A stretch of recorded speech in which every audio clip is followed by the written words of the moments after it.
rrojen burimin kryesor e kon Beograd të Milan Radojqiqi dhe strukturat e tina që i konë në Kosovë.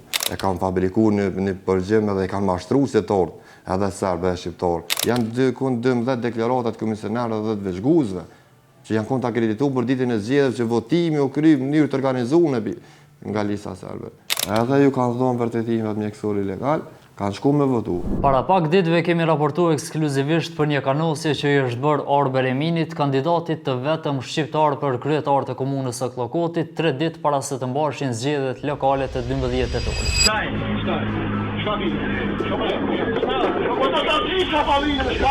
Kanosja i erdhi nga kandidati serb Srećko Spasić i Slobodna Narodna Sloga, derisa Arber Emini në një deklarim të bërë për lajmi.net dha dhe detajet e tjera të rënditëse se si u mundua të manipulohej qytetari i Klokotit se Emini është bashkëpunëtor i listës serbe.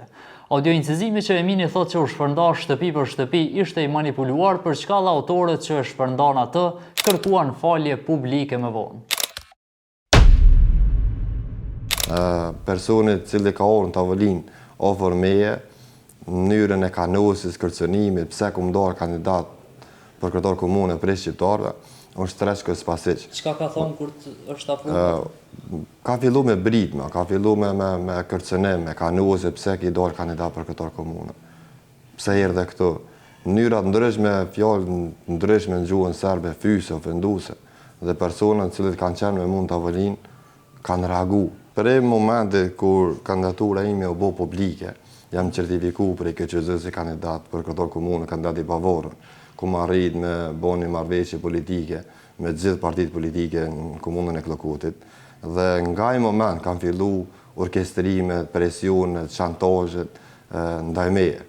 Qysh janë zhvillu Ka qenë një grupacion i cili rrojen burimin kryesor e kon Beograd të Milan Radojqiqi dhe strukturat e tina që i konë në Kosovë.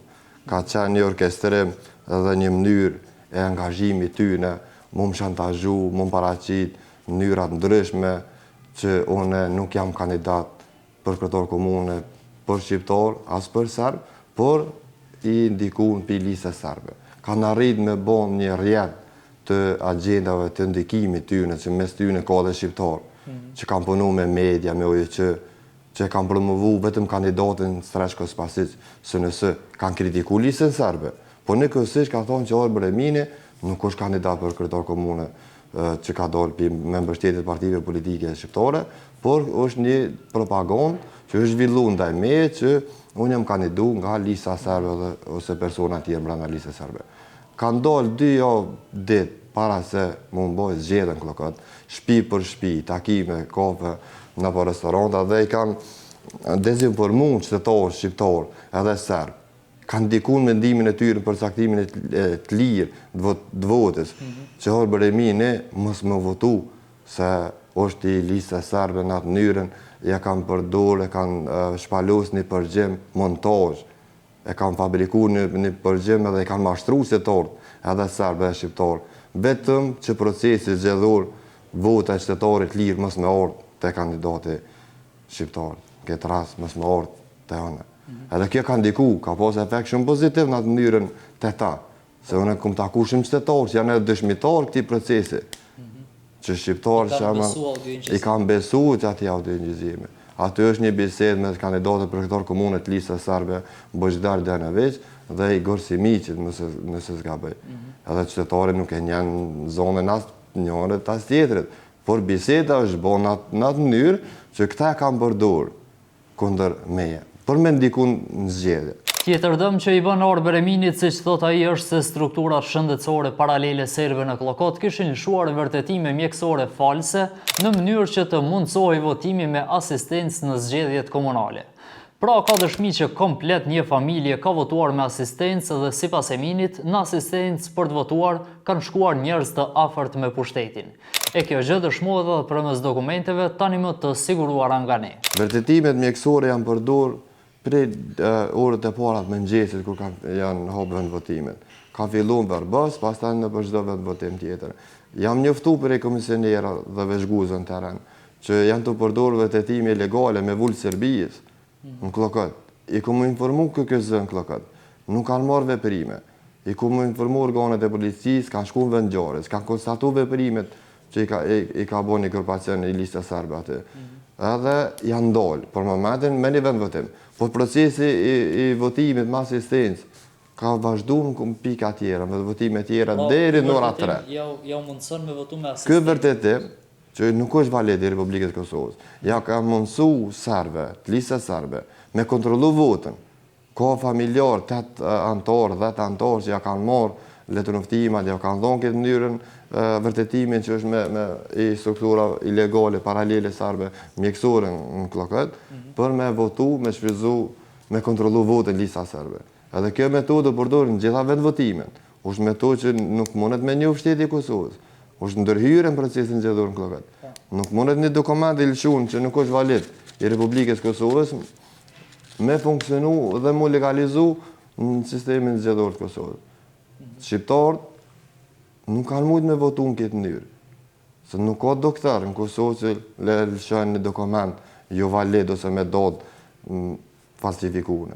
Këta kanë falsifiku data. Organizimi për me votu në këtë mënyrë me asistencë për listën serbe, ndoshta edhe për SNS-ës, është bo me datën të nonë, para zgjedhjeve, para ditës zgjedhjeve. Mos kishte qenë organizimi shumë i madh i Serbisë, edhe ndihma e disa shqiptarëve në propagandën që është zhvilluar ndaj meje, në mashtrimin që është zhvilluar ndaj meje, që ata kanë mashtruar çdo qytetar shqiptar e serb që mos marr votat e on në mënyrat e ndryshme që kanë punu me plan. Besoj që rezultati kishte më qenë fitore ime që është rundën e parë. Arber Emini tashmë ka bërë edhe kallëzim penal ndaj personave të caktuar që kanë ndikuar në procesin zgjedhor në Klokat dhe për të gjitha këto Emini thot që tashmë ka deponuar dëshmi tek të gjitha organet e drejtësisë, ku pas kësaj pret që procesi zgjedhor në Klokat të kthehet në pikën zero. 3 incidentet që kanë ndodhur me Srečkës Pasiqin deri te montazha e audio përgjimin janë deponuar në organet e drejtësisë. Persona që kanë bërë për hapjen e propagandës ose agjencat e ndikimit që kanë ndiku te qytetarët me ndru menimin, më janë ndryshu mendjen, mos më lëm, më kanë përcaktuar vet, por me votu krejt janë deponuar. Emra mbi emra, dëshmi, janë 12 deklarata të komisionarëve dhe të veçguesve që janë konta akredituar për ditën e zgjedhjeve që votimi u kry në mënyrë të organizuar nga lista serbe. Që konstatojnë votimin me asistencë me vërtetimet të Serbisë, strukturave ilegale në Kloket. Krejt janë deponuar në organet e drejtësisë. Krejt që ka mbetet është me prit deri me një vendim drejt të organeve gjyqësore të Kosovës. Ndryshe, komuna e Klokotit është komuna e vetme në të cilën lista serbe ka mbetur në balotazh, pasi në 12 komunat e tjera në të cilat pati kandidat ka arritur që të fitojë me një përqindje shumë të lartë. Kësaj Klokoti vazhdon të ketë një rëndësi të madhe sa i përket zgjedhjeve, si shkak i komunave të shumta që lista serbe arriti t'i marrë nën udhëheqjen e 4 viteve të ardhshme.